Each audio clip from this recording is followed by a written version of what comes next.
यहाँ भी कितना शांति है। पूर्णिया में शांति है बाबा, बगली से। ये तो वहाँ भी ज्यादा शांति है। आइए अंदर है बाबा।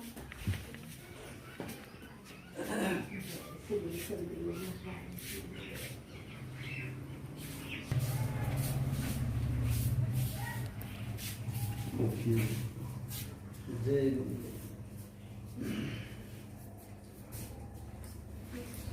बैठो वो कौन बैठो बैठो अभी जीवन गुरु ये जो रंगीन में है ना, कमलेश जी दादी और क्या है उनका बजन मत क्या बोलते हैं और क्या बोलते हैं दादी को क्या हार्टफुलनेस का चेयरमैन, हार्टफुलनेस का चेयरमैन और उसमें जो अवार्ड भी मिला है, राष्ट्रपति से भी अवार्ड भी मिला, विश्व शांति। राधा स्वामी उधर वाले है ना? नहीं राधा स्वामी को बनाया तब उन्हीं के मत से है ना ये? नहीं तो ये हमारा जो है ना सहज मार्ग के नाम से पहले जाना श्री रामचंद्र मिशन श्री के नाम रामचंद्र से। मिशन। अच्छा अब सबसे पहले जो ये वाले गुरु जी हैं, इन्होंने ही जो स्टार्टिंग किया था, इनका ये नाम उत्तर है प्रदेश के हैं, इनका भी नाम रामचंद्र रामचंद्र जी जी था। और वो मास्टर है सहज मार्ग मिशन। सहज मार्ग मिशन लाइए कानपुर आ जाएंगे, बहुत बड़ा मिशन अभी चल रहा है इनका, उसी से हम 126 देश में है इनका। हम लोग आसाम में थे तब ज्वाइन किए थे। बैठिए। मेहमान जी हैं, देखा कम से लोग कम जैसे साइन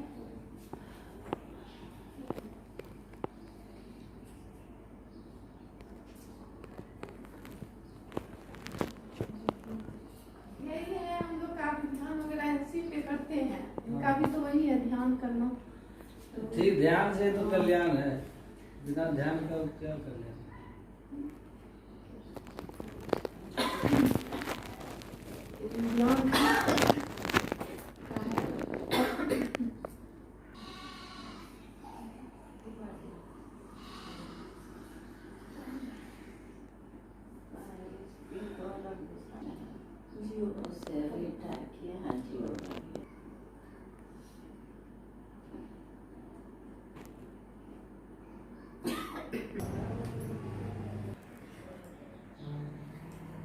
ध्यान कितना देर करते हैं?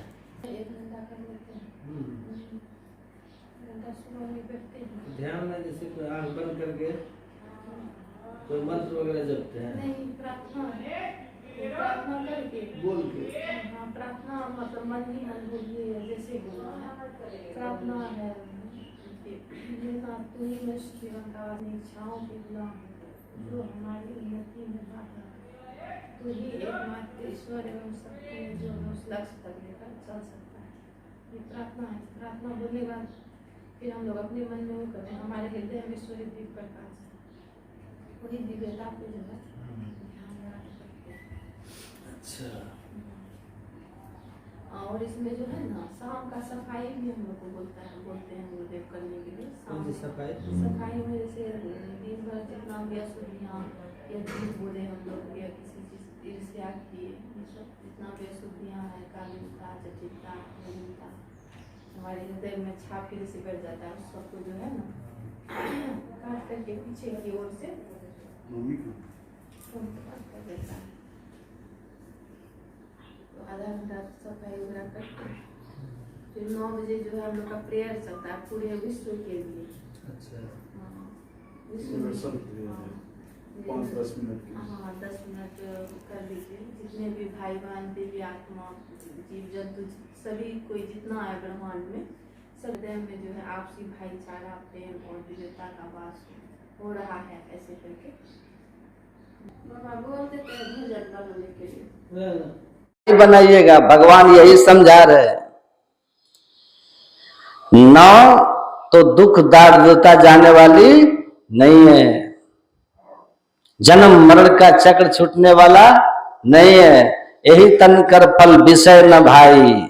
भगवान राम कहते देखो अन्य शरीरों में भोग करते आए हो ना, क्योंकि सब शरीर भोग प्रधान थे, ये शरीर साधन धाम है, इसको भोग धाम मत बना देना, वरना वही गति इस शरीर को पाकर के होगी जो पहले के शरीरों में हुई है। तो हमको क्या करना है? भगवान कहते हैं भोगी मत बनिएगा, विषयों के भोगी बन करके मत रह जाइएगा। अपने आप को भोग में जोग जगावे रे भाई, सोई सदगुरु संत कहावे। आपको भोगों में रह करके योग करना है, केवल भोग में नहीं रहना है, नहीं तो सिर धुनी धुनी पछता। भगवान राम कहते हैं भोग के लिए नहीं मिला, 84 लाख जोनियों में जाओगे, नरक का भोग भोगोगे और फिर अनंत काल तक जन्म मृत्यु के सिलसिला में फंस जाओ। संसार में लोग आते हैं और चले जाते हैं। यहाँ कहने कोई आता है, हमारे कुछ शंभू बाबा संधू बाबू चले गए, अब कहने के लिए आ रहे, हम कहा है? कहते इतते सब ही जात हैं, भार लदाए लदाए, उतते कोई न बाउरा, जासे पूछा जाए। उतते सदगुरु आया, जिनकी मति है थीर, भव सागर के जीव को ले पार उतारे तीर। कहे कबीर सुनो धर्म आगरा, अमित हंस ले जाए उतर भव सागरा। कबीर साहब कहते हैं कि इस शरीर में आकर के ज्ञान के अभाव में मानव अनेक तरह के पाप कर्मों का भार अपने सिर पर लेकर के जाता है कि नहीं? जाके नरक भोगता है या स्वर्ग भोगता है, नरक के दुख के बाद नीच जोनी में जाता है, पर आके कोई बताता है कि हम नरक में हैं कि स्वर्ग में हैं कि कहां है?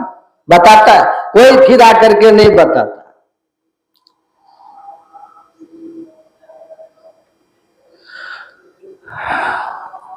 कबीर साहब यही कहते हैं, एक है जो जा करके आते हैं और बताते, उतते सदगुरु आया, जाकी मति है थीर। संत सदगुरु जीवन काल में साधन करके स्वर्ग नरक और ईश्वर सबको प्रत्यक्ष करते हैं, जीते जी, और उस मोक्ष के धाम में पूर्ण समाधि में पहुंचकर परमात्मा की पूरी खबर लेकर, परलोक का पूरा समाचार पूरा ज्ञान लेकर के, और तब फिर शरीर भाव में आते हैं और आ करके हम लोग जीवों को उपदेश कराते हैं। इसीलिए कबीर साहब ने कहा कि संत क्या कहते हैं?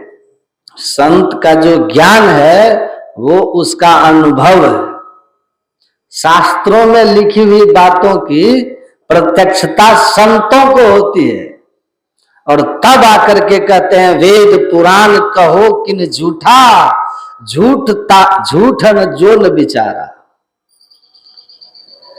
मैं उस ज्ञान की गवाही हूं कि सही है,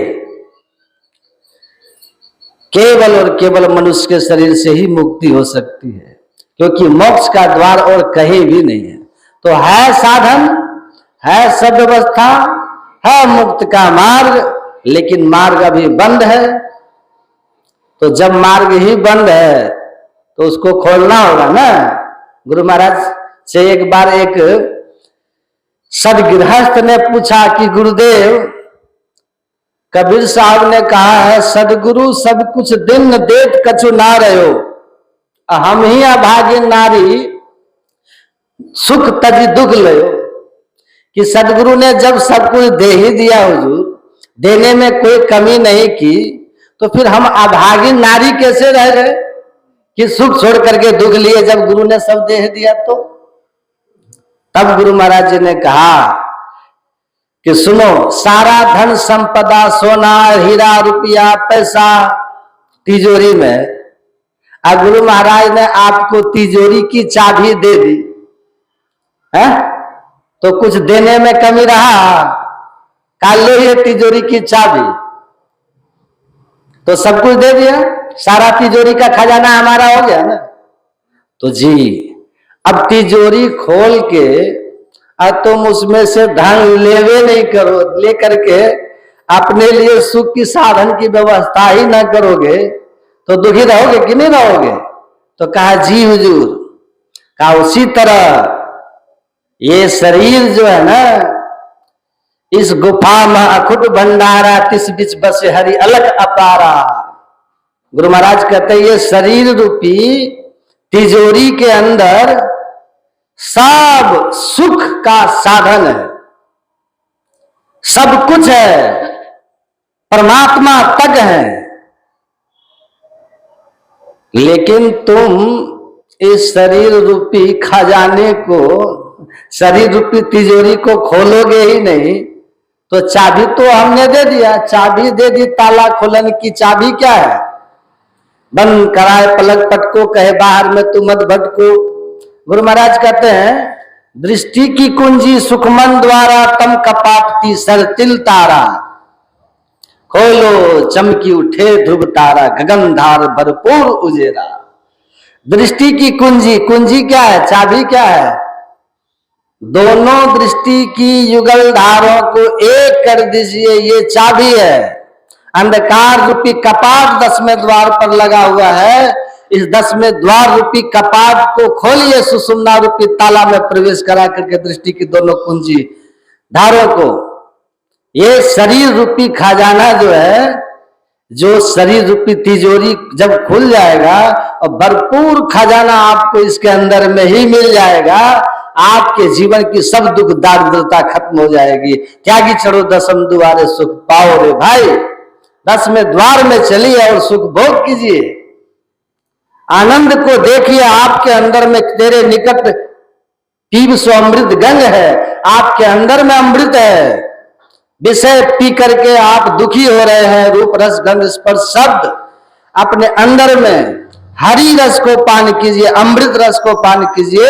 वह अमृत रस 10वें द्वार में जाकर के सुखमन के झीना नाल से अमृत की धारा बही रही, मीन सूरत धार धर भाठा से सिरा चढ़ी रही, इस गुफा में अखुट भंडारा। कहते हैं ना गुरु गोरखनाथ जी, कबीर साहब, धर्म शास्त्र सब में देखिएगा कहां पर है? आपके अंदर 10वें द्वार में अमृत है, जो अंतर ज्योति और अंतर नाद के रूप में है, जिसको भया जी हरिरस पी मतवारा, हरिरस पी मतवारा कहा। इस हरिरस को पीकर मतवाला हो जाइएगा, अंतर ज्योति अंतर नाद रूपी हरिरस अमृत को।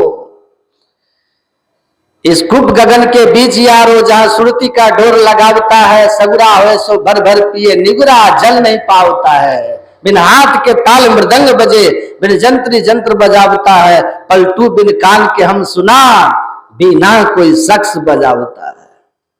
आपके अंदर में अमृत कुंड है, उलट करके जरा पान कीजिए, 10वें द्वार से प्रवेश कीजिए, मुक्ति के मार्ग में जाइए, अमृत मिलेगा, अमर हो जाइएगा। यह अमृत अंतर ज्योति और अंतर नाद के रूप में है, सबके अंदर में है। अंतः शरीरे ज्योतिर्मयम हृदय ब्रह्म यम पश्यति यत्यः क्षण दोषाः। आपके अंदर में अंतर प्रकाश है, अंतर नाद है, ईश्वरीय ज्योतियां और ईश्वरीय शब्द आपके अंदर में अमृत रूप में है। इसको पान कीजिएगा, तृप्त हो जाइएगा, पूर्ण काम हो जाइएगा, मुक्त हो जाइएगा, आवागमन समाप्त हो जाएगा, परमात्मा की प्राप्ति होगी, परमात्मा की अनुभूति होगी, माया का आवरण गिरेगा। तो 10वें द्वार मोक्ष का द्वार दोनों आंखों के ठीक मध्य में है, लेकिन इसका पता बिना संत सदगुरु के कोई नहीं जान सकता। बिन दया संतन की में ही जानना इस राह को, हुआ नहीं, होता नहीं, वह होनारा है नहीं। गुरु वाक्य न लभ्यते, बिना गुरु के नहीं जान सकते हो। इसलिए कहा बिना गुरु कृपा पाए नहीं जीवन उधारा है। तो कर्णधार सदगुरु दृढ़नावा के संसर्ग में शरण में आकर अपने आप को उनके चरण शरण में ले जाकर के इनके आज्ञानुकूल अपने जीवन को बनाइए। आपका खान पान कैसा होना चाहिए? यति है क्षीण दोषा, वही इस अंतः शरीर अपने शरीरस्थ अमृत को पान करने का अधिकारी है। गुरु महाराज के प्रवचन में सुन लेते ना, जो अपने को दोष दुर्गुणों से मुक्त किया, पाप कर्मों से अपने को हटाया, खान पान से अपने आप मनोवृत्ति को अपने चित्त को शुद्ध किया। गुरु नानक देव कहते हैं, जो रत लागे कापड़ा जामा हो पलीद, जे रत पिए नान का कैसे निर्मल चीत। कहते हैं कि मंदिर में जाते हुए पूजा के लिए किसी आदमी के शरीर में किसी पशु का रक्त सट जाए, वह पवित्र वस्त्र पहन के अपवित्र शरीर वाला मंदिर में पूजा करने नहीं जाएगा, क्योंकि वो उसको अपवित्र हो गया ना, खून लग गया। अजेरत पिए नान का कैसे निर्मल चित। अब परमात्मा कहते हैं हमको निर्मल मंजन सोमय भावा, मुझे तो निर्मल हृदय वाला पसंद है। तो जो सीधा ही रक्त पी गया, मांस को खा गया, उसका चित्त निर्मल कैसे हो सकता है? ऐसे और अपवित्र चित्त वाला परमात्मा की भक्ति का अधिकारी नहीं हो सकता। न वीर तो दुश्चरितान, ऐसे दुश्चरित्र व्यक्ति से, मांसाहारी और शराबियों से परमात्मा की भक्ति नहीं हो सकती, क्योंकि भक्ति करने की जो योग्यता है उसकी पहली शर्त है कि जीवन सदाचार में होना चाहिए। सदाचार में झूठ चोरी नशा हिंसा बेविचार मांस मछली अंडा से मुक्त जीवन। एक व्यक्ति ने शंकर भगवान का तप किया, प्रसन्न हो गए भगवान शंकर, बोले बोलो क्या चाहिए?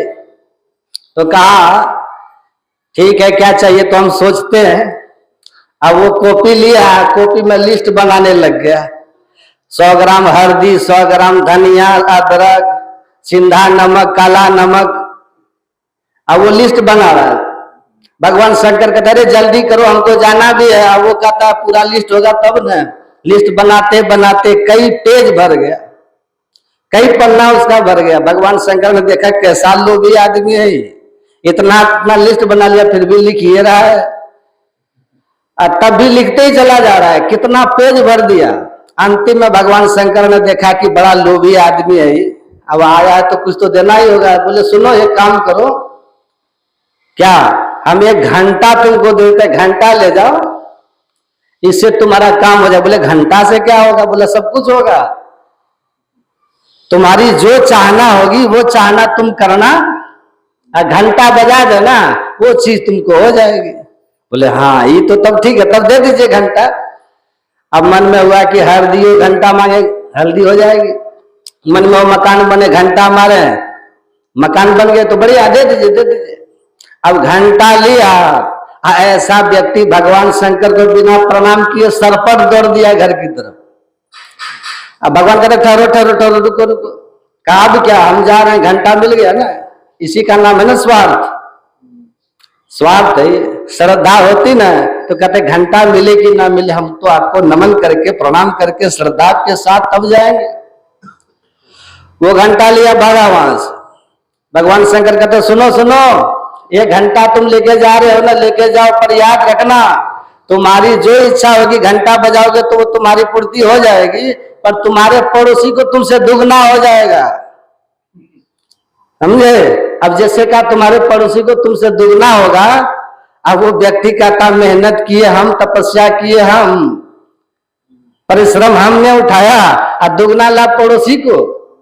यही है ईर्ष्या, है ना, यही है सुइया जो दिल में चुभता है, जो सुइया हमारे हृदय में चुभता है कि मेहनत किए हम, परिश्रम किए हम, और दुगना पड़ोसी को होगा। अगर ये भाव आ रहा है ना तो समझ जाइए यही है ईर्ष्या। मेहनत किए हम, सत्संग में इतना खटे हम, और नाम हो रहा फलाना का, ईर्ष्या। समझ रहे हैं भाव? यदि ये हो जाए कि चलो भले हमारा नाम नहीं हो लेकिन गुरु महाराज तो जानते हैं, भले व्यक्ति हमारा नहीं जाने लेकिन गुरु महाराज तो जान रहे कि हमने क्या किया, इनसे कुछ छुपा होगा, सब जान रहे हैं, इतना संतोष करके तब अगर दूसरे का नाम जय जयकार करे उसको बोलते हैं स्नेह सौहार्द। वहां तो फिर प्रेम की बाढ़ आ जाती है।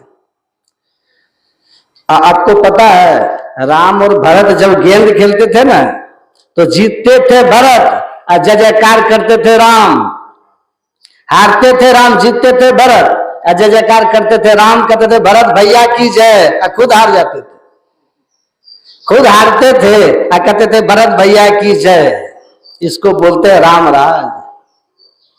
यदि ये मन में हो कि मेहनत किए हम, परिश्रम किए हम, इतना दौड़ भाग सब किए हम, नाम फलाना का हो रहा है, तब समझ जाइए वहां कुछ इलाज की जरूरत है ना। उस व्यक्ति के मन में तो मेहनत किए हम, परिश्रम किए हम, और लाभ पड़ोसी को, दुगना पड़ोसी को होगा, ये कैसे संभव है। वो घंटा लेके गया, अब महीनों बाद गया था घर, पत्नी ने पूछा कुछ लाए, कहाँ लाया, क्या लाए, घंटा लाया। घंटे से पेट भरेगा? कहा देवी बड़ा चमत्कार है। क्या चमत्कार है? घंटा बजाओ जो इच्छा हो जाए। कहा तो जल्दी बजाइए ना, देखिए घर टूट गया है, कपड़ा फट गया है, अन्न की व्यवस्था घर में नहीं है, अब जल्दी से बजाइए और पूरा कीजिए सब कुछ। अब जैसे कहा पूरा कीजिए सब कुछ, तो व्यक्ति कहता अरे पगली पूरा कैसे कर दे। तो पत्नी बोली, तो पति कहता पगली है तुम, मेहनत किए हम, अब बजाओगी घंटा तो पड़ोसी को दुगना हो जाएगा ना। तो पत्नी कहती हो जाने दीजिए, अपना तो सब कुछ हो जाएगा। अरे अपना तो सब कुछ हो जाएगा तो ठीक है, पर पड़ोसी को दुगना जो हो जाएगा तो हो जाने दीजिए। पत्नी ठीक है, लेकिन पति देखिए कैसा है। और दर्शन भगवान का किया है, तपस्या भी किया है ना, पर ईर्ष्या द्वेष कितना खतरनाक, कितनी कैसे चुभता है भीतर में, देखिए। तो पत्नी कहती है क्या कीजिएगा तब? क्या इसको अलमारी में बंद करो, ताला मारो, चाबी मेरे पास लाओ। चाबी लेके आज का जा रहा पंजाब कमाने के लिए, वहां से कमा के भेज देंगे तब तुम व्यवस्था करना। अब वो चले गया पंजाब, इधर बेचारी पत्नी घर में परेशान। उधर 2-4-6 महीना कमाया, कुछ 1000 रुपया हुआ, तब वहां से चला, इधर पत्नी को रहा नहीं गया। पत्नी सोचती कितना सुंदर घंटा घर में, भगवान शंकर का वरदान, उसको बजा के सब कुछ कर लेना चाहिए। पत्नी को नहीं रहा गया तो पत्नी ने किसी लोहार को बुलाया, लोहार को बुला के कहा इस अलमारी को, ताला को काट के निकाल लीजिए, खत्म कीजिए। भीतर में जो घंटा निकालिए। घंटा निकाला, पत्नी ने घंटा लिया, आंगन में खड़ी हो गई, कहती हे भगवान शंकर ऐसी कृपा करना मेरा घर बन जाए। हमारा घंटा पर चोट जैसे मारती है, बस सुंदर सा घर उसके दरवाजे पर बन के तैयार। अब पूरे गांव में सबके यहाँ 2-2 घर बन के तैयार, डबल होने का था ना। हे भगवान शंकर ऐसी कृपा करना है मीठा जल वाला कुआं भी हो जाए। मार दिया चोट तो कुआं भी मीठा जल वाला हो गया। अब पूरे गांव में सबके दरवाजे पर 2-2 कुआं मीठा जल वाला। अब जो जो इसने याचना की इसको पूरा हुआ। अब पूरे गांव में सबके यहाँ डबल हो गया। अब पूरे गांव में राम राज हो गया। अब सब कहते वाह बेचारा कितना बढ़िया भला आदमी था, मेहनत उसने अकेले किया, तब उसने अकेले किया, अब देखो पूरे गांव में राम राज हो गया। यहाँ न रहने किसी को दिक्कत, न पानी पीने की दिक्कत, न खाने की दिक्कत, यहाँ न किसी को वस्त्रों का अभाव, सब कितना सुख सुविधाओं का जीवन जी रहा है। अब बड़े खुश है, पूरे गांव में रामराज सब खुश है। अब उधर से वो व्यक्ति जब कुछ कमा करके चला घर के तरफ, जैसे घर के पास वो झल्लू आया तो उसके मन में होता है यहाँ तो पहले झुग्गी झोपड़ी थी, जहां पहले झुग्गी झोपड़ी थी वहां ये बिल्डिंग कैसे खड़ा हो गया। पूरा गांव में जिधर देखो बिल्डिंग ही बिल्डिंग दिखाई पड़ रहा है। अब वो सोचता लगता है दाल में काला है। जैसे अपने घर में गया, उधर से पत्नी दौड़ के आई। अब पति पूछता है कि ये सब क्या है, बजा दी क्या? बोली हाँ बजा दिए। क्या चौपट कर दी। मेहनत हमने, परिश्रम हमने, तपस्या हमने, अब पूरे गांव को तुमने सब कुछ दे दिया। कहा पतिदेव छोड़िए ना, अपने घर में सब व्यवस्था है ना, आइए आराम करिए, आनंद से रहिए ना। अरे आनंद से कैसे रहे, तुमने सबको सुखी कर दिया। इसी का नाम है ईर्ष्या, यही है सुइया, चुभ रहा है ना। यही सुइया है ईर्ष्या का। क्या करेगा? घंटा लाओ, घंटा लाई। अब ये व्यक्ति घंटा लिया, घंटा लेके आंगन में खड़ा हो गया, कहता हे भगवान शंकर ऐसी कृपा करना मेरी एक आंख फूट जाए। मार दिया चोट, एक आंख तो उसकी फूटी, अब पूरे गांव में सबकी दोनों आंख फूट गई, सब अंधा। एक व्यक्ति का ईर्ष्या देखिए, सुइया यही है। तब भी संतोष नहीं हुआ, दूसरे की आंख फोड़ने के लिए व्यक्ति अपनी आंख फोड़वा लिया। कैसी ईर्ष्या, कैसी सुइया है, देख लीजिए। तब भी संतोष नहीं हुआ, फिर वो घंटा लिया, कहता हे भगवान शंकर ऐसी कृपा करना मेरा एक हाथ भी कट जाए। महाराज छोटे कि उसका हाथ कटा, पूरे गांव में सबका दोनों हाथ कट गए। तब भी संतोष नहीं हुआ, फिर लिया घंटा, हे भगवान शंकर ऐसी कृपा करना मेरे दरवाजे पर जो कुआं है वो नाड़ा हो जाए, मतलब ऊपर का दीवार झड़ जाए। अब महाराज जैसे चोट, उसके दरवाजे पर एक ही कुआं था ना, नाड़ा हो गया। अब पूरे गांव में सबके दरवाजे पर दो दो नाड़ा कुआं। अब न किसी को हाथ है बेचारे को, और न किसी को आंख है, किसी को नहीं। पूरा गांव सूरदास का गांव हो गया, पूरा गांव लुल्ला का गांव हो गया। और सबके दरवाजे पर दो दो नाड़ा कुआं। नाड़ा कुआं आप समझ रहे हैं? इधर नाड़ा कुआं नहीं होगा, इधर पहले होता, इधर की भाषा है। और सबके दरवाजे पर दो दो नाड़ा कुआं है, न किसी को हाथ है न किसी को आंख है। अब जो जिधर जाता सब केला के थंब के तरह धम धम कुआं में गिर रहा है। सबका कुआं लाशों से भर गया, जहां राम राज था शमशान में बदल गया। यही है ईर्ष्या। विचार कीजिए, ये ईर्ष्या जिसके भीतर में नहीं है। कृष्ण भगवान की घोषणा गीता में 7वां अध्याय पढ़ी, इच्छा द्वेष समुत्थेन द्वंद्व मोहेन भारत सम्मोहन सर्वभूतानि सर्गे यान्ते परं तप। ऐसा कोई प्राणी नहीं जिसके भीतर ये भावना न हो, ईर्ष्या द्वेष की भावना न हो। यही तो ईर्ष्या है। भगवान कहते हैं जब तक ये ईर्ष्या द्वेष की भावना भीतर में रहेगी तब तक भजन नहीं होगा। तब ऐसाम तुंत गतम पापा नाम जन नाम पुण्य कर्म नाम ते द्वंद्व मोह निर्मुक्ता भजनते माम दृढ़व्रता। इन सभी इच्छा द्वेष से जो रहित हो जाता है, भगवान कहते हैं पुण्य कर्म करते करते तब जो मेरा भजन करता तब उससे भजन होता है। ऐसे व्यक्ति का ही नाम होता है संत। संत कैसे होते हैं? रामायण में राम भगवान कहते हैं पर दुख दुखी, सुख सुख देखे पर। जो दूसरों के दुख को देख करके दुखी हो जाए, जो दूसरों के सुख को देख करके सुखी हो जाए, उसको कहते हैं संत, है ना। वो भगवान के स्वरूप को जानते हैं। ये देखिए भगवान के रूप को जानने वाला, ये कहता है तपस्या हमने की, अब दुगना पड़ोसी को हो जाएगा। यही ईर्ष्या की भगवान कहते हैं, ईर्ष्या की भावना। भगवान कहते हैं इच्छा द्वेष समुत्थेन द्वंद्व मोहेन भारत सम्मोहन सर्वभूतानि सर्गे यान्ति परम तप। येषाम तद्गतम पापा नाम जन नाम पुण्य कर्म नाम ते द्वंद्व मोह निर्मुक्ता भजन्ते माम दृढ़व्रता। भगवान कहते हैं जो ईर्ष्या द्वेष से रहित होकर के, पवित्र होकर के तब मेरा भजन करता है, भगवान कहते हैं वो सुखी होता है।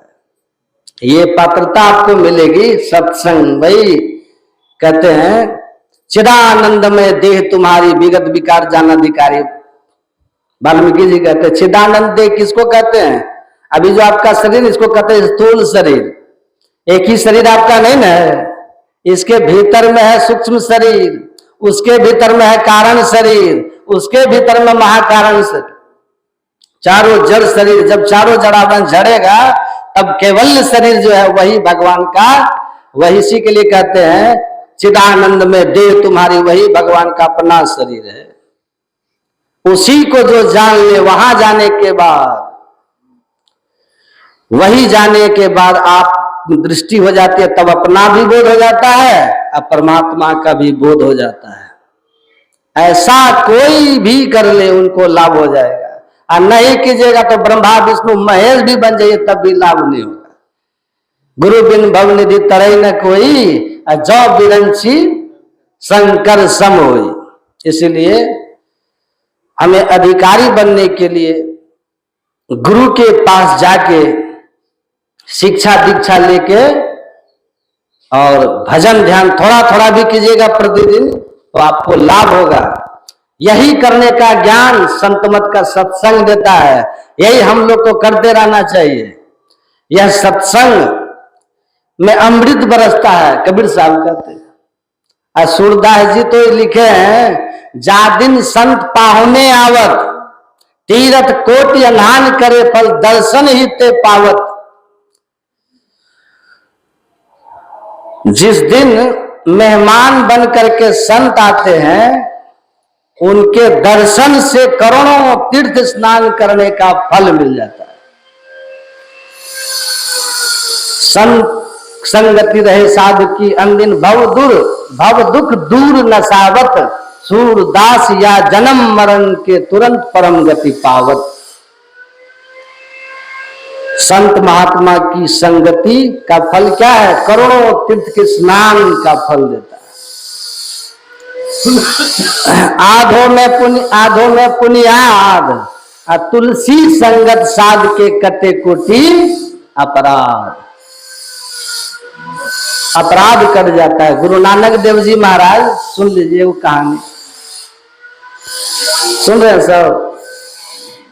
सत्संग कर रहे थे गुरु नानक देव जी। एक सेठ जी आए, बोला कि महाराज सुनिए, साधु दर्शन का क्या लाभ है, संत दर्श का क्या लाभ है? गुरु नानक देव जी महाराज ने कहा कि जाओ कल आना। वो चले गए, राजा थे, घर गए, सोए रात में राजा स्वप्न देखने लगे कि मैं जंगल में शिकार खेलने गया हूं, शिकार के पीछे भागते भागते मैं भूल गया रास्ता, भूख प्यास से व्याकुल हो गया। तभी एक जंगली युवती जामुन का रस निकाल कर बेचने के लिए जा रही थी। कहते हैं कि बहुत प्यास लगी है, प्राण निकल जाएगा, हमको थोड़ा उसमें से पिला दो। वो बोलती है कि नहीं पिलाएंगे। कहा क्यों? बोली हम एक ही शर्त पर पिलाएंगे कि आप हमसे विवाह करके और यहीं रहिएगा, तब पिलाएंगे। राजा ने कहा मैं राजा हूं, यहां कैसे रहूंगा? तो कहीं मरो। शक्ति इतनी नहीं कि वो राजमहल जा सके। कहा ठीक है, वचन देता हूं। आजकल के लोग जैसे वचन नहीं कि सुबह वचन दिया, आधे घंटे के बाद वचन उड़ गया। वचन दिया,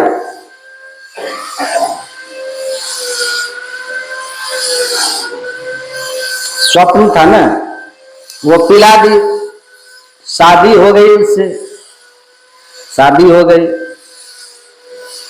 बच्चे भी हो गए।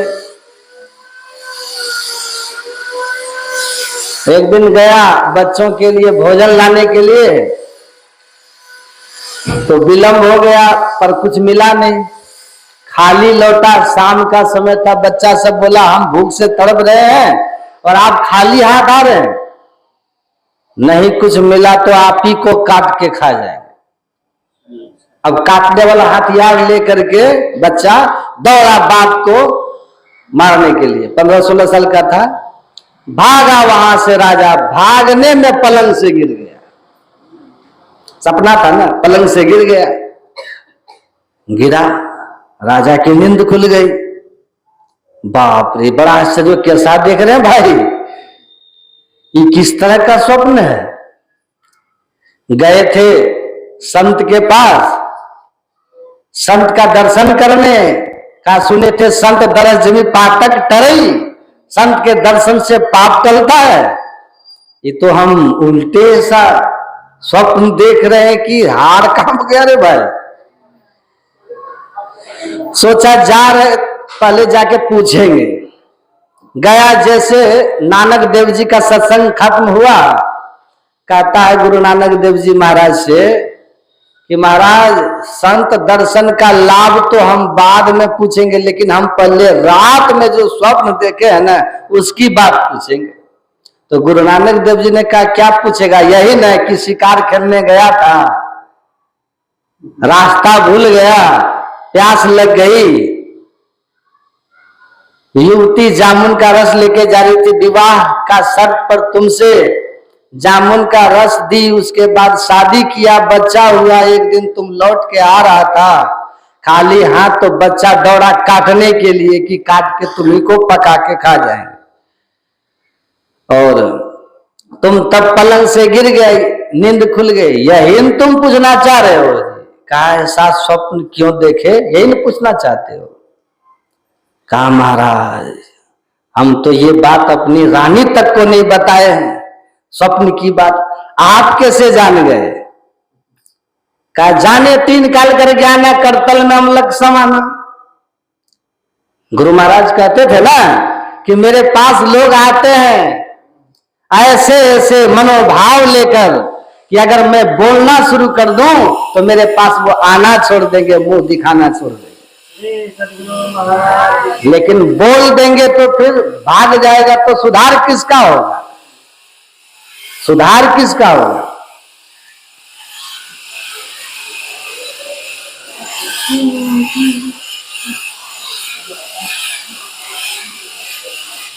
तो गुरु नानक देव जी महाराज ने कहा, पूछा था ना राजा कि संत के दर्शन से क्या लाभ होता है, सत्संग से क्या लाभ होता है? तो सुनो, तुम जो स्वप्न देखे हो ना ये तुम्हारे भावी जीवन की सच्चाई थी। तुम्हारा ऐसा पाप बना था कि आगे के जन्म में तुम ऐसे ही चंडाल बनते। तुम्हारा जन्म होता जंगली आखेटक समाज में, जहां तुम इसी तरह की गरीबी और दैन्य अवस्था में अपना जीवन यापन करता।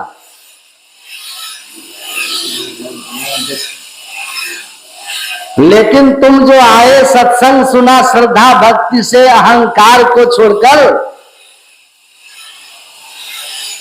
राजा होकर भी अहंकार छोड़कर जो तुम आए सत्संग में, उसका फल है कि जो तुमको जीवन के 70-80 वर्ष तक भोगना पड़ता, वो 1 घंटे के स्वप्न में भोग करके तुम मुक्त हो गए। जो होवे सुली सजा काटे ही टल जाए, है ना? तो संसार में तो दुख है, क्योंकि संसार दुखालय ही है, पर इस दुखालय में सत्संग, साधु का संग क्या है? ये जगत गुरु शंकराचार्य जी कहते हैं, नन्नी दलगत जलमति तरलम तद्व जीवन मतिशय चपलम क्षण में सज्जन संगति रेखा भक्ति भवार्णव तरणव नौका। संसार सागर को पार करने के लिए यह नाव की तरह साधु का संग होता है, सत्संग होता है।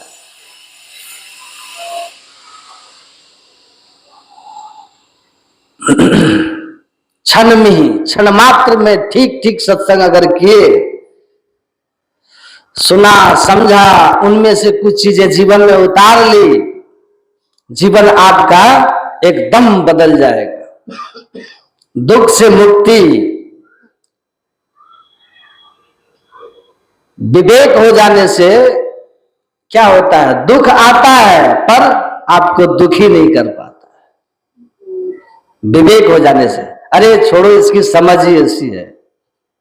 अभी कोई बोलेगा ना तो बहुत बुरा लगेगा, नहीं हमारी निंदा कर रहा है, लेकिन जब आदमी को विवेक हो जाता है ना तो समझ में आ जाता है कि ये इसी नेचर का है।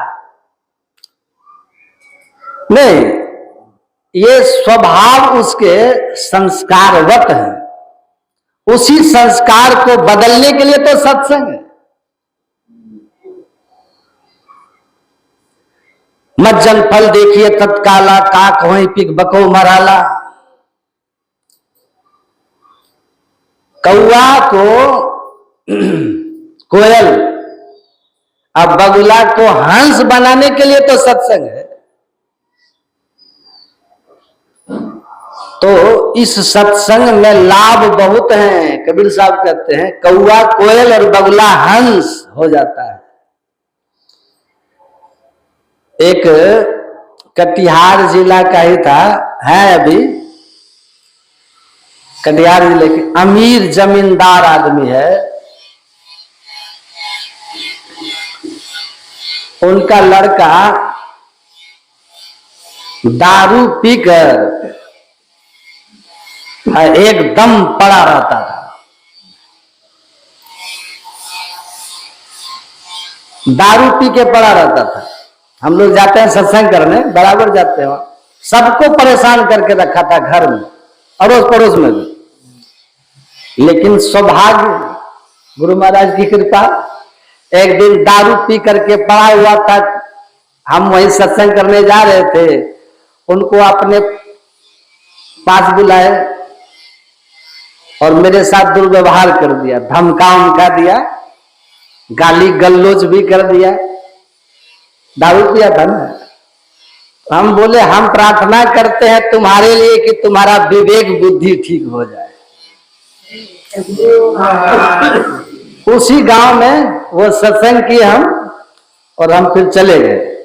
गांव में सत्संग होता रहा, लोग सुनते रहे। अब वो भी कुर्सी लगा के सुनता था।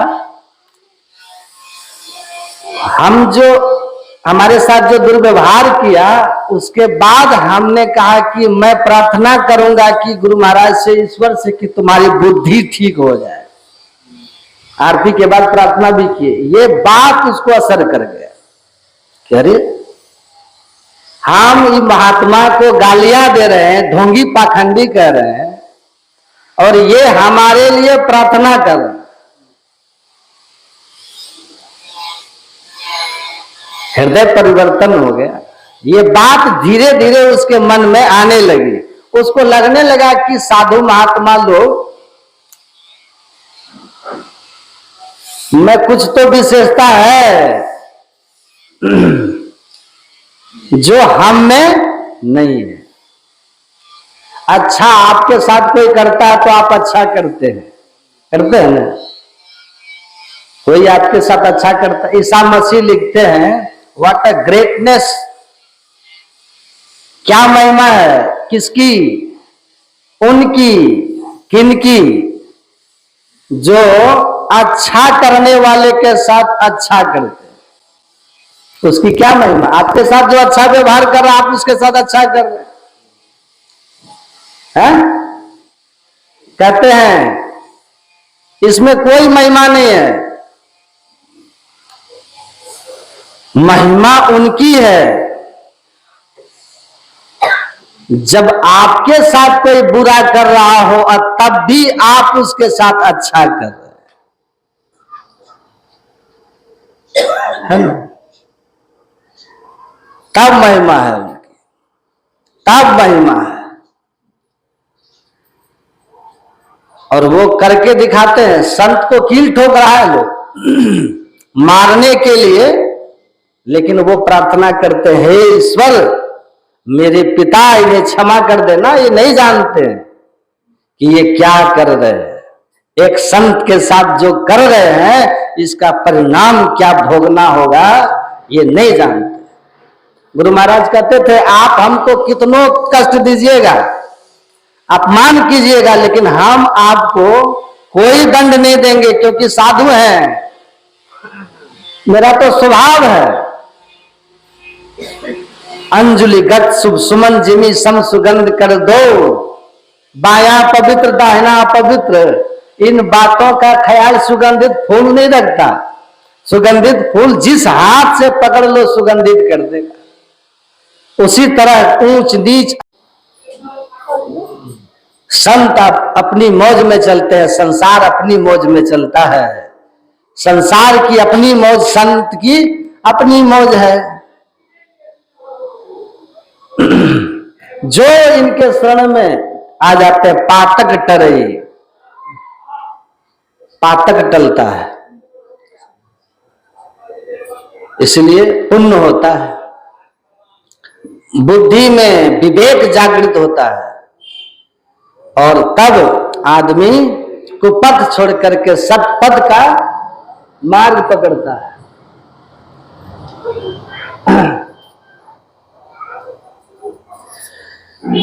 अगर आप ये मन में बात, अगर ये निश्चय करके ध्यान में बैठिएगा ना कि हम 1 घंटा के पहले उठेंगे नहीं, सुन लीजिए, अब खत्म करते हैं, चाहे जप में मन लगे ना लगे, सुन लीजिए, हम बैठे रहेंगे। ये जो आपका मन है ना, जान जाएगा कि अब ये उठेगा नहीं, बैठे रहेगा, एकदम मन जान जाएगा। और जब मन जान जाएगा कि उठने वाला नहीं है, तो फिर कहेगा कि फालतू इधर उधर करके क्या फायदा, कुछ इसके अनुसार जप कर लो, नहीं कहेगा, लाइन पर आ जाएगा मन। और जब आप उठ जाइएगा ना ध्यान से, देखिए बच्चा जब जिद्दी होता है ना, बच्चा कोई चीज मांगता है आपसे, आप नहीं देते हैं, जिद ठान देता है, फिर थोड़ी देर बाद आप दे देते थे, तो फिर वो उसका मन बढ़ते जाता है, और आप उसको छोड़ दीजिए, आज बेटा रो लो जितना रोना है, कितनों रोए चिल्लाए, आप ठान लीजिए कि इसका जिद आज हम पूरा नहीं करेंगे। 2-4 दिन के बाद आप देखिएगा कि वैसा जिद अब नहीं करेगा जिसमें संभावना ही नहीं पूरा होने की, तो लाइन पर आ जाएगा। मन भी बिगड़ा हुआ बालक की तरह है, इसको ठीक करना है, सुधारना है ना, तो हमको मन के मते न चालिए, मन के मत से मत चलना है, मन के मते अनेक, जो मन पर असवार है सो साधु कोई एक। तो पहली बात ये रखिए ध्यान कि आसन बैठिए तो निश्चय करके कि भाग जितना भागना है, उठेंगे नहीं 1 घंटा पहले, उठेंगे नहीं। इसलिए गुरु महाराज कहते हैं ना, समय बांध बांध करके बैठो। बाबा देवी साहब ने क्या कहा था? गुरु महाराज ने कहा मैं ध्यान पर करता बैठता हूं, सफलता नहीं मिलती और मन उचट गया है। पत्र लिखे गुरु महाराज बाबा देवी साहब को, महर्षि में ही, कौन पुस्तक है उनका जो है, तो परम संत बाबा देवी साहब ने उत्तर लिखा गुरु महाराज को कि मन लगे ना लगे, लेकिन नियम से बैठना बंद मत करना। अगर नियम से बैठते रहे तो मन धीरे धीरे लगने लगेगा। तो सबसे बड़ी बात यह है कि हमको पराक्रमी बनना है, भाग्य तो पकड़ के ला, धीरज रखना है। अगर जप नहीं भी हुआ तो पूरा 1 घंटा बैठेंगे जरूर। अब बैठ गए ना तो आसन की सफलता भी कम बड़ी सिद्धि नहीं है। जो आदमी नियम से शांत होकर के जब बैठ जाएगा ना, उससे जब हुआ या नहीं हुआ, उसके अंदर में केवल आसन सही लगा के बैठे रह गए तो आपके अंदर में सात्विक ऊर्जा बढ़ जाएगी, सत्वगुण आप में शरीर में बढ़ने लगेगा। इसीलिए आसन की सफलता के बाद सात्विकता आती है तो मन को रोकने में भी आदमी सफल हो जाता है। इसलिए आसन मत ढीला कीजिए, छोड़िए मत, धीरज धारण करके बैठिए। धीरज में बहुत बल है, लड़ते रहिए। पाठ बहुत लंबा, उधर हम आगे नहीं जाएंगे। एक छोटा सा प्रसंग सुनाई देता हूं, फिर वाणी को विराम कर देंगे। धीरज का लाभ क्या होता है सुन लीजिए। धीरज से बहुत लाभ होता है।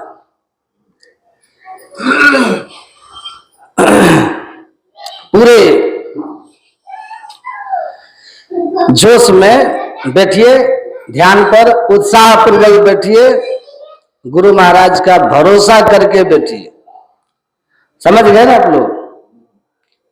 और एकदम मन लगे या न लगे, जप हो या नहीं हो, धीरज नहीं खोइएगा। सुन महल में देना बारिले, आशा से मत डोल दे, आशा नहीं छोड़िएगा, धीरज धारण करके बैठिएगा। एक बार ये प्रसंग है, किसी ग्रंथ का नहीं है। एक बार भगवान इंद्र जो है, इंद्र देवता ने संसार के लोगों पर नाराज हुआ, नाराज हो गए तो उन्होंने कहा कि रुक जाओ, हम ऐसा व्यवस्था करते हैं कि जब द्वापर में नाराज हुए थे, तेज वर्षा किए थे, तो कृष्ण आकर के रक्षा कर लिया था गोवर्धन उठा के। इस बार हम कुछ ऐसा करेंगे, ऐसा कुछ करेंगे कि गोवर्धन उठाने की बातें नहीं होगी, कोई कृष्ण बचा ही नहीं पाएगा। क्या करेंगे? कहा हम वर्षा ही नहीं करेंगे, जाओ। अब पहले कोई व्यवस्था थी नहीं सिंचाई वगैरह की, तो अब का भूखे मरेगा लोग, खेत खराब हो जाएगा, उपज नहीं, भूखे मरेगा, तभी लोग हमारे सामने सरेंडर हो जाएगा। तो कहा कि 12 वर्ष वर्षा नहीं होने देंगे। अब उनकी धर्मपत्नी ने कहा कि आप कह रहे वर्षा नहीं होने देंगे, अब भगवान शंकर की मौज हो गया, डमरू बजाने लग गए तो वर्षा तो हो जाएगी, क्योंकि शंकर जब नृत्य करते हैं तो डमरू बजाते हैं, अब वर्षा होती है, तो आपका तो प्लान सब फेल हो जाएगा। अब वो बड़े हैं, महादेव है ना। तुरंत इंद्र ने क्या किया, आराधना तपस्या करके महादेव को प्रसन्न किया, कहा वर मांगो, तो कहा कि 12 वर्ष डमरू नहीं बजाइएगा, यही वरदान दीजिए। तो भगवान भोलेनाथ ने कहा ठीक है, जाओ, डमरू नहीं बजाएंगे, मस्त रहो।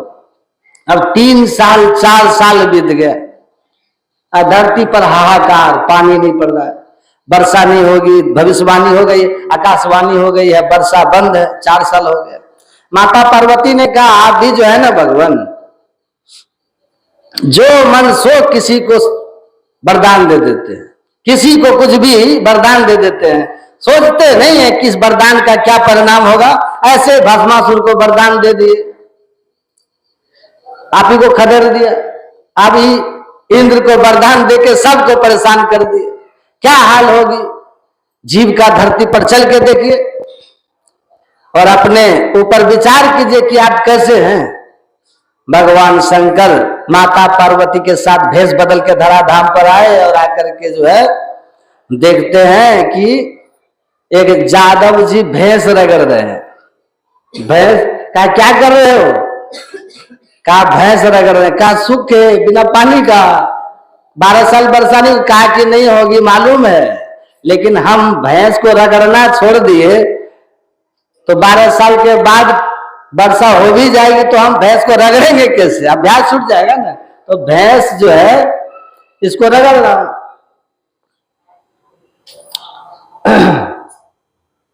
रगड़ रहा। कहा कि 12 साल वर्षा होगी तो पानी होगा, तो आदत नहीं रहेगी, तो रगड़ेंगे कैसे? इसीलिए अभ्यास बनाए रखने के लिए हम अपना हाथ घुमा रहे हैं। कहा कि हाँ, बाप रे बाप, ठीक ठीक, मान गए। आपको थोड़ी दूर और आगे गए तो देखते हैं कि एक किसान हल चला रहा है सूखी जमीन में, पानी भी नहीं। कहा रे 12 साल वर्षा नहीं होगी, तुम हल चला रहे हो, बीज डालोगे बीज सड़ जाएगा। कहा मालूम है 12 साल वर्षा नहीं होगी, लेकिन अगर हम 12 वर्ष तक हल चलाना छोड़ के बैठे रह गए तो आदत ही छूट जाएगी। मैं बीज नहीं डालूंगा लेकिन हल चलाते रहूंगा, ताकि मुझे हल चलाने की, अब बैल को हल खींचने की आदत रहे, अभ्यास बना रहे, नहीं तो भूल जाएंगे। कहा हाँ ये भी बात सही है। थोड़ा और आगे गए तो देखते हैं सूखे हुए तालाब में एक मछुआ जो थे वो जाल फेंक रहे, सूखा तालाब में। कहा रे सूखे में जाल फेंक रहे हो, इसमें क्या मिलेगा जी? 12 वर्ष वर्षा नहीं होगी, क्या मालूम है? हाँ मालूम है, इंद्रदेव ने घोषणा कर दी है 12 वर्ष वर्षा नहीं करेंगे, तो उससे क्या? तो कहा सूखे में जाल फेंक रहे हो? कहा 12 वर्ष के बाद वर्षा हुई, फिर तालाब में मछली भरा और हम 12 साल बैठे रह गए तो अभ्यास छूट जाएगा, तो जाल हम थोड़ी फेंक पाएंगे। तो अभ्यास बनाए रखने के लिए हम जाल फेंक रहे हैं। तो माता पार्वती कहती है भगवान शंकर को कि 4 साल हो गया है, डमरू आप भी नहीं बजाए हैं, ऐसा न हो कि 12 साल बाद भूल जाइएगा, है ना? भूल जाए, आज जब भूल ही जाइएगा तो बजाइएगा क्या? खाक। तो भगवान शंकर जो है इन लोगों का कॉन्फिडेंस देख करके, इन लोगों का धीरज देख करके भगवान शंकर का कॉन्फिडेंस हिल गया। अब वो अपना डमरू निकाल के मां पार्वती कहते थोड़ा ट्राई करके देखिए कि है डमरू में ताल ठीक की छूटा। अब ताल जांचने में भगवान शंकर जो बजाए ना, एकदम से बादल उमड़ घुमड़ करके धरती पर हरहरा के बरस गए।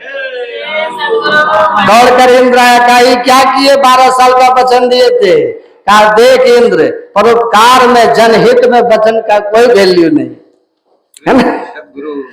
इन लोगों का धीरज देख करके हमारा जो है ना भीतर का कॉन्फिडेंस हिल गया। हम ट्राई किए कि डमरू याद है, बरस गया। बस ऐसा ही जान लीजिए आप लोग भी, आपको जो लगता है कोटि जन्म का पंथ है, अगर धीरज धारण करके बैठिएगा नियम से ध्यान में, लगेगा आज कुछ नहीं कल कुछ नहीं, 5 साल हो गया 10 साल हो गया कुछ नहीं हुआ, एक दिन अनायास गुरु कृपा होगी और सब कुछ होने लग जाएगा। ये सब अनायास होता है, बस आपकी धीरज की परीक्षा है, पराक्रम की परीक्षा है, इसको खोइएगा नहीं। बस इतना ही कहकर तो हमारे पूज्य माता जी चांदनी माता जी के आवास में हमारी सत्संग कर रहे हैं। हमारे पूज्य शंभू बाबू बड़े धर्म से जुड़े रहे, संत मत की दीक्षा भी लिए थे, तो जीवन ठीक था उनका, बहुत अच्छा था, बहुत सज्जन थे शंभू बाबू। तो मैंने देखा,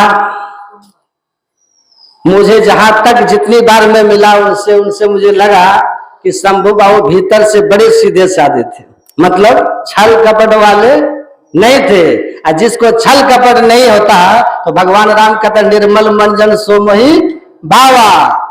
भगवान कहते जो छल कपट से रहित है ना, ऐसा हृदय वाला मुझको भाते हैं। और जो भगवान को भाते हैं ना, भगवान कहते वो हमको पावा, हमको पाते हैं। तो भगवान की कृपा के अधिकारी बन के वो इस दुनिया से गए हैं, तो उसके लिए हम लोगों को अफसोस नहीं करना है। साध मुझे क्या रोइए जो अपने घर जाए, रोइए साकट बाप रे जो हाथों हाथ बिकाए।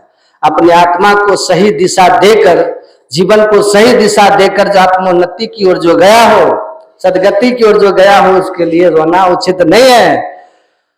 तो रोइए उनके लिए जो देव दुर्लभ मनुष्य शरीर पाकर कुकर्मों में रह करके अपने जीवन को, अनमोल जीवन को हाथ से निकाल दिया। अब की चूक माफ न होगी दुल्हन अचल मुकाम।